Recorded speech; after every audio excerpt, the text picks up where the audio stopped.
welcome to Kontroversy, where we'll be talking about controversial news, view, and attitude according to my producer. Today, normally we'll open with Singto. Today, it's me again because Singto has some personal engagement. Today, fill in for Singto, we will have Amy, and of course, Golf with me. Always. Golf and me, who never leave. I don't want to leave. Talking about never leave and or don't want to leave, the first stories today, it's something related to can't leave. It's the world's worst traffic jam. Of course, many of you heard about this, but if you haven't, behold. It's not in Thailand. No, actually, surprisingly, it's not in Thailand. It's the highway jammed.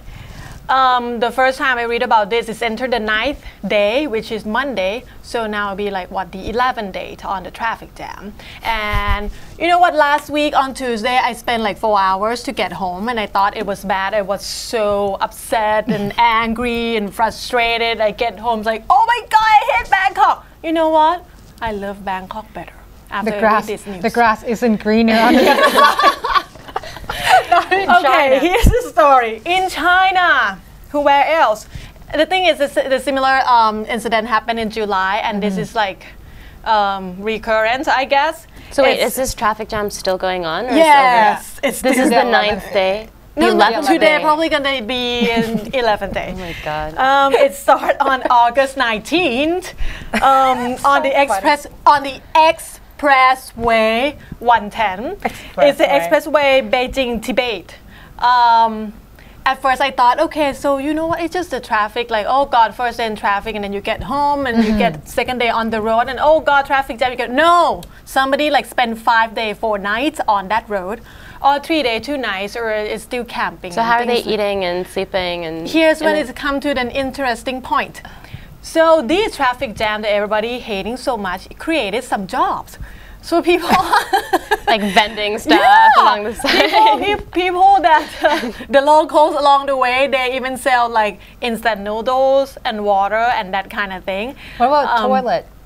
I don't know. They didn't say every man for himself. About that. That it's some complaints that the instant noodle on the side of the road is like 4 times higher price than the usual. But you have no choice. You just have to eat it.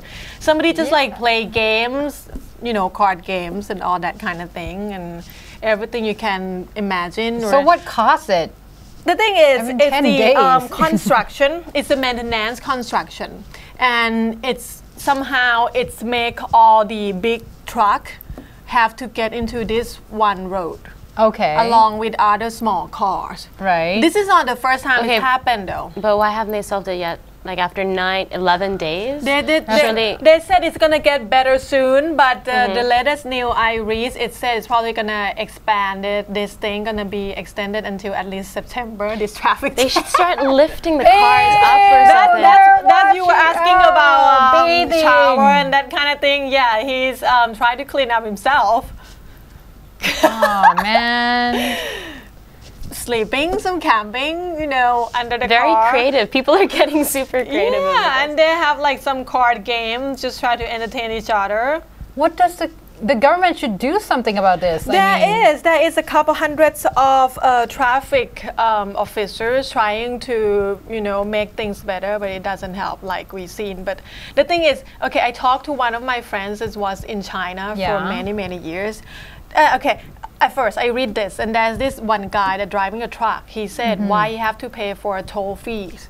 Right. You know? I mean, you can go on the same direction with toll fees. You have to pay a little extra. But he said, why have to pay for the toll fees when he's heading on the same way anyway? Right. So I talked to my friends, and he was just like, yeah, that is the Chinese characteristic. They save every penny they can. So they're probably going to call the wife, oh, by the way, I save let's say $1. I save $1 today, but I will be home a couple days later. Things like that. What the hell? Yeah, no, but not moving at all. That's just almost like it became standstill. Like how many cars? Wouldn't it be moved like at least one car? Honestly, I would start airlifting some of the smaller cars off the road to make a way for them. That will be too much money spending, isn't it? I guess they're trying to. I just don't get it. I think you know the one thing about the. How could it become? This like might sound stereotype, standstill? but I think it's one thing about Chinese characteristic. They're pretty. What's it called? Tight-fisted? Tolerance. Oh, tolerant. Okay. To this kind of thing, like if they like World Expo, you have to get in line for a couple hours. If it's Thai people, we just like forget about it. So like a high pain threshold, basically. Probably, I don't know. But think about it. It's like 11 days or something. How could it become a standstill? That's my question. For like 10 days. It start off with at first I hear it's only like 50 kilometers, and then it's accumulated and it never gets solved, and it keep expanding, and now it's 100 kilometers. I forget to mention. So what's the solution? They're just still trying to get cars out one by one? They didn't say about the solution, but they hope that it's gonna get better. That's sad. Okay, that just beats anything. Because I would just try to find the latest news, but nothing say anything about the latest news. But there is 400 traffic police working 24 hours a day. But I highly doubt that they train or. They probably train to do something. Yeah, but what can you do when it's not moving? Yeah, what can you do when it's not moving? You're just kind of staring at parked cars. That's just the end of the line. Just nothing they can do. If Well, don't you complain about the traffic in Bangkok anymore. I will a little bit. No, but in Bangkok, it's bad. I mean, you feel like you're aging as you're sitting in the car. Honestly, I feel like wrinkles start coming. God, there's one day I feel like my kidney hurts because I was holding, I have to go to the restroom. And I was holding for like half an hour, and it's like, okay, my kidney is hurt. Well, you know in Japan, they've got this invention where... There is in Thailand too. As but well, think right? about Where you can pee in the little but my jar car is or kind of whatever, low. tube. Not by choice. But my car is low, but if I do anything in my car, the bus the next to me will see. All the truck drivers would look down. I don't think I want to show my private business. They probably can't see, but it's not going to be a good scene of you trying. Wear a long skirt. Struggling with that facility. Oh, man.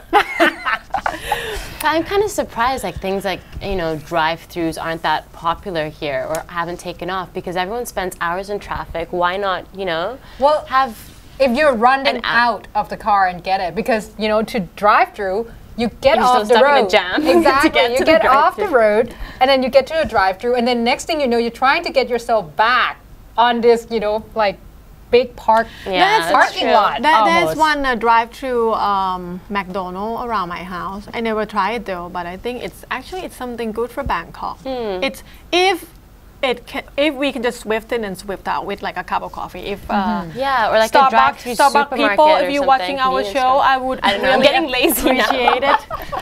What is it? I think drive-through convenience store. Supermarket.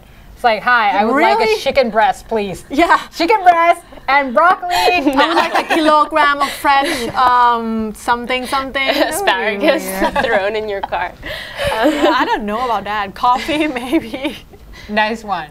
I'm becoming too Bangkok now. Okay, before we take a break, last week we were talking about the student fight not student fight in Thailand, and also the high school student killed rival school students, and one of our viewers just sent me the link. I'm sorry, I forget to print out the link today, about this rehabilitation that in Thailand has to offer, because we were saying that we should just send them to the south, have them experience. Yeah, but the thing is, you don't want people get killed for no reason anymore. Right. So he said that it's like rehabilitation, like let's say meditate twice a day, but all these kids have to get into that rehab program and that kind of thing. I'll find out more details, and I'll probably talk about it maybe next tape or something. Well, with that, we'll take a little break and we'll come back with more interesting news. Stay tuned.